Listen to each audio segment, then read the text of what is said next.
김정은이 얼마나 깊이 숨었든 얼마나 단단한 벙커에 숨었든 아무런 의미가 없습니다. 우리는 언제든지 결심만 하면 김정은의 위치를 우리가 정확하게 알 수만 있다면 딸깍 한 번으로 김정은을 죽일 수 있습니다. 김정은이 어쨌든 차를 타고 이동을 하잖아요. 그럼 김정은의 차를 우리가 특정 지을 수 있어요. 미사일을 발사하면 김정은 차량은 그냥 통닭구이가 되는 겁니다. 전쟁은 한 달, 두 달 이어질 수밖에 없고, 여기서 중요한 것은 지속적으로 전쟁을 수행할 수 있는 보급 능력이거든요. 북한은 이 보급 능력이 결정적으로 떨어집니다.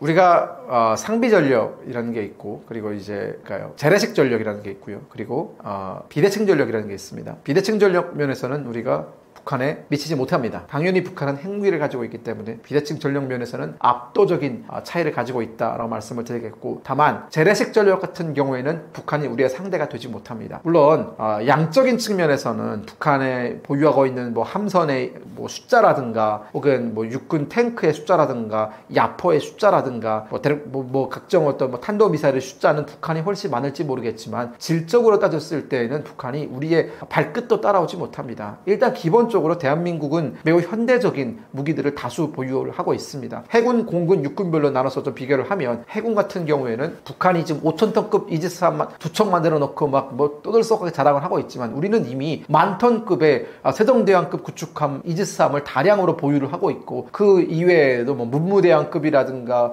또 내려가면 초계함이라든가 구축함, 호위함 이런 것들을 정말 많이 가지고 있거든요.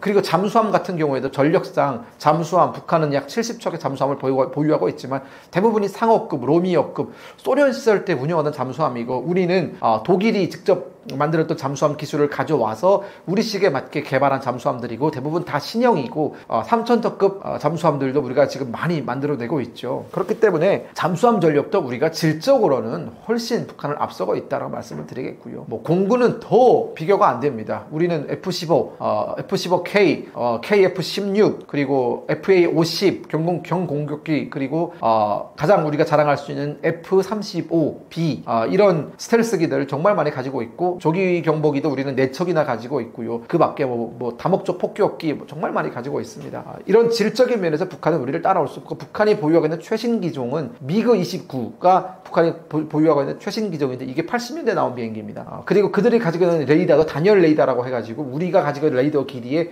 훨씬 못 미치는 그 레이더를 가지고 있기 때문에 이건 상대가 안 된다라는 말씀을 드리겠습니다. 육군은 더 말할 것도 없죠. 우리는 지금 전차를 보면 3.5세대 그런 전차를 가지고 있습니다. 3.5세대, 4세대 전차로 나아가고 있는데, 북한은 여전히 2세대 혹은 3세대 초반의 전차를 가지고 있고, 그것도 매우 수량이 적습니다. 하지만 우리는 K1E1이라든가 K1이라든가 그리고 K2 전차라든가 이런 다량의 3세대, 3.5세대 전차를 보유하고 있기 때문에 상대가 안 되고요. 우리 천무 미사일이라든가 우리 현무 미사일이라든가 이런 탄도 미사일들, 이런 것들도 질적인 면에서, 양적인 면에서 북한보다 훨씬 우월하다라고 말씀을 드릴 수 있습니다.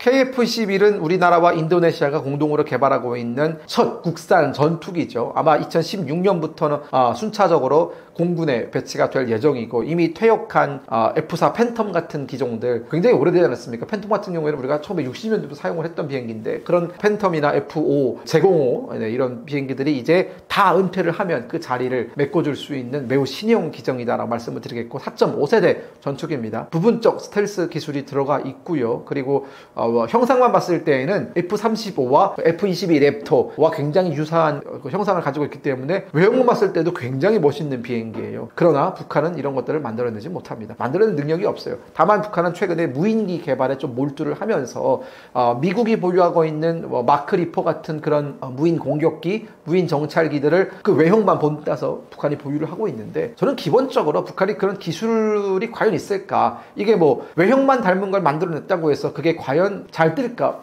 우리가 보셨던 것처럼 5,000톤급 잠수함 이원함 진수 과정에서 벌써 그 결함들이 드러나고 있지 않습니까? 저는 그렇기 때문에 북한이 가지고 있는 공업력, 북한이 보유하고 있는 기술력, 이런 것들을 종합적으로 비교했을 때 여전히 북한은 우리가 보유하고 있는 그 첨단 산업 기술을 따라잡을 수 없다라고 평가를 합니다.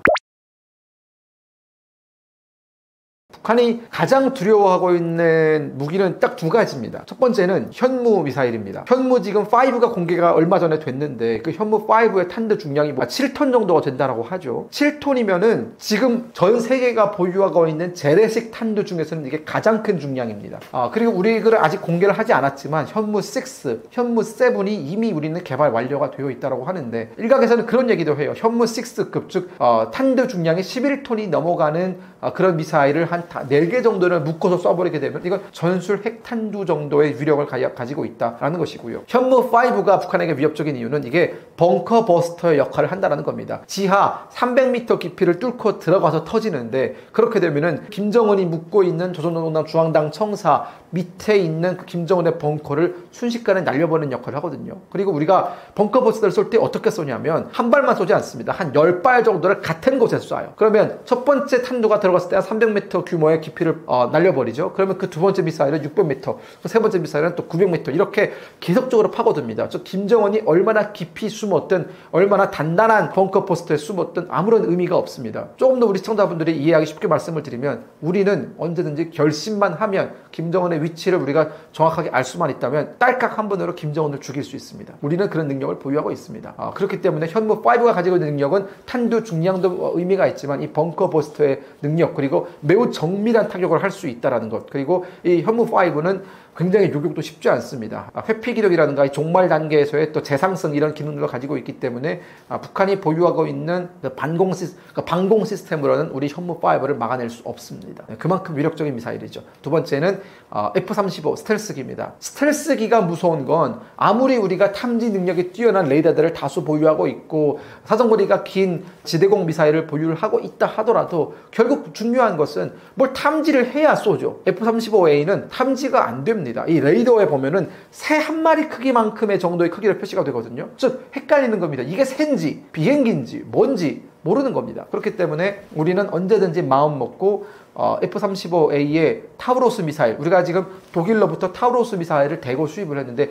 이 타우로스 미사일은 공대지 벙커 버스터 미사일입니다. 현무는 지대지 즉 땅에서 발사해서 땅으로 내리꽂히는 미사일이라면 타우로스 공대지 미사일은 항공기에서 발사를 해서 벙커 버스터 역할을 수행하는 미사일이거든요. 즉 전혀 탐지가 되지 않는 비행기가 날아올라서 전혀 탐지가 되지 않는 타우로스 스텔스 기술이 들어간 타우로스 미사일을 얻어맞게 되면 김정은은 언제 순식간에 죽을지 모르는 거예요. 그렇기 때문에 굉장히 본인 신변 안전에 대한 그런 신경을 쓸 수밖에 없는 겁니다. 그러니까 이게 독재 국가가 가지고 있는 한계인데 민주주의 국가와 독재 국가가 전쟁을 할 때 우리가 쓸 수 있는 전략적인 카드는 그 독재자 한 명을 제거하면 되는 거거든요. 하지만 우리 민주주의 국가는 물론 북한의 기습 공격으로 인해서 대통령이 유고에 처한다 할지라도 대통령의 자리를 대체할 수 있는 수많은 사람들이 있습니다.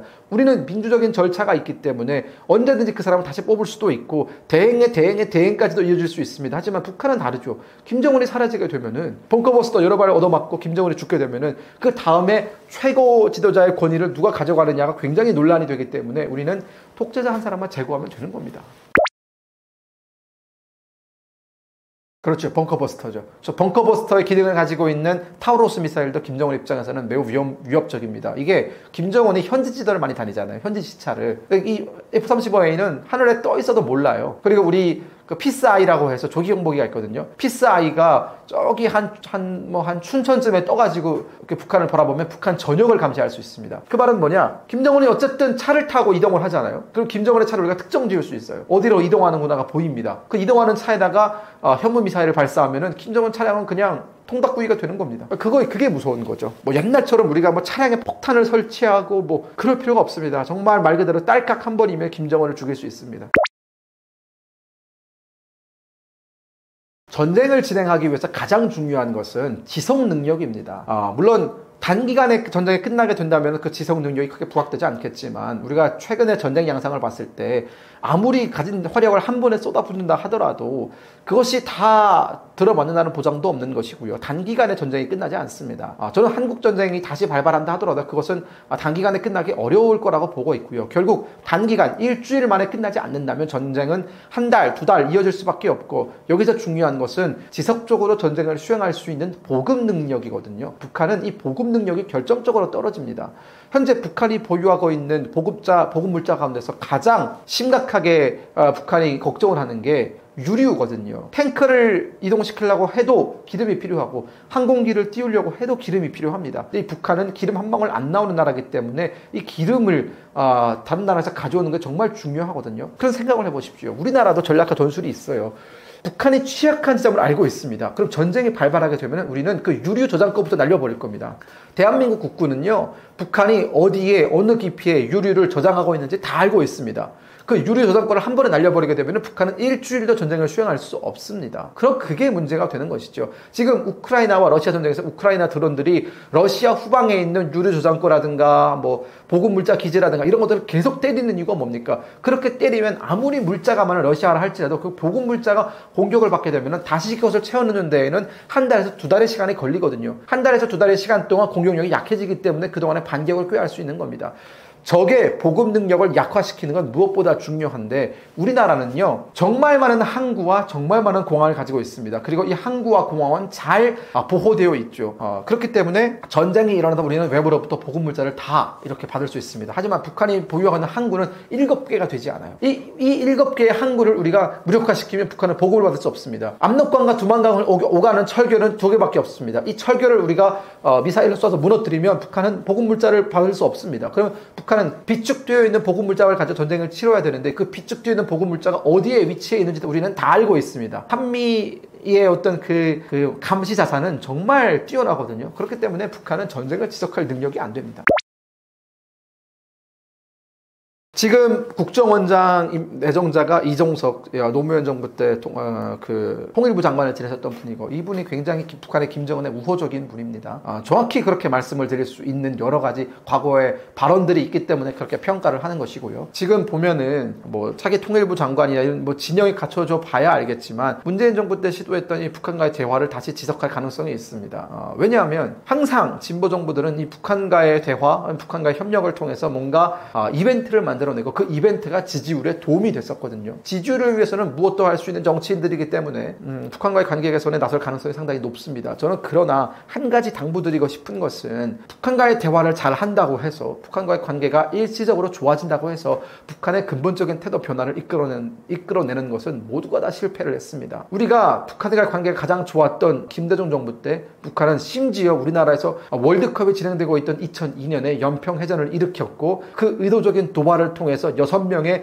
해군 용사가 산화했죠. 그리고 노무현 정부 때도 우리 북한과 관계는 너무나 좋았습니다. 많은 연예인들이 북한에 가서 공연을 하기도 했고 금강산 관광 개성공단 사업 정말 잘 됐습니다. 그러나 북한은 그때 뭐 했습니까? 2006년에 1차 핵실험을 진행을 했고 핵 개발을 선언했습니다. 즉 우리와의 관계가 아무리 좋고 우리가 어떤 선의를 가지고 북한에 접근을 한다 하더라도 북한의 시계와 북한의 목적은 오직 자신들의 이익에 맞게 설정을 되어 있습니다. 북한의 이익이라는 게 뭐겠습니까? 남북관계 개선? 남북한 통일일까요? 아닙니다. 북한은 자신들의 독재 정권을 유지하고 조금이라도 독재 정권을 위협할 수 있는 모든 수단을 제거하는 것이 오직 그들의 이익입니다. 그렇기 때문에 그들의 이익에 맞춰서 남북관계는 항상 이용이 돼 왔던 것이고요. 이런 과거의 실패가 여러 차례 있음에도 불구하고 또다시 그 과거의 실패를 반복하지 않기를 바랍니다. 정상적인 사람이라면 과거의 실패에서 교훈을 찾는 게 먼저겠죠. 제발 이 북한과의 관계를 이 이벤트를 통해서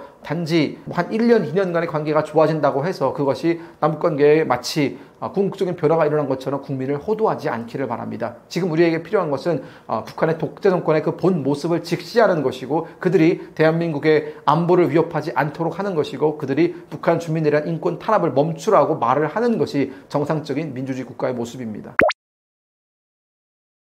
마지막으로 하고 싶은 말은 제 책이 나왔습니다. 네, 자유는 공짜가 아니다 라는 제 자서전 느낌의 에세이를 제가 출간을 했는데요. 제가 이 책을 쓰게 된 계기는 한 2년 전쯤에 20대 대학생들과 제가 얘기를 나눌 수 있는 기회가 있었는데 자유가 그날 주제였습니다. 하지만 그 친구들은 자유에 대해서 뭐 그렇게 낡은 얘기를 하냐, 지나치게 뭐 보수 우파의 얘기 아니냐 이런 관점에서 접근을 하는 것을 보고 상당히 놀랐었습니다. 자유라는 것은 보수 진보 할 것 없이 나이가 많고 적음에 관계없이 우리 모두에게 다 다 소중한 것이고 반드시 지켜내야 되는 것인데, 태어날 때부터 마치 그 자유가 공기처럼 당연했던 사람들에게는 어쩌면 그 자유라는 가치, 자유라는 무게에 대해서 소홀히 생각할 수도 있겠구나라는 생각이 들어서, 자유를 얻기 위해서 정말 모든 것을 다 잃었던 저의 얘기를 통해서 조금이나마 우리 사회에 자유가 무엇이고, 자유를 얻기 위해서 얼마나 많은 희생이 필요했고, 또한 자유를 한번 잃어버리면 우리가 얼마나 많은 대가를 치러야 되는지 좀 깨달았으면 좋겠다라는 그런 의미에서 책을 출간했습니다. 여러분들 많이 읽어주시면 감사하겠습니다.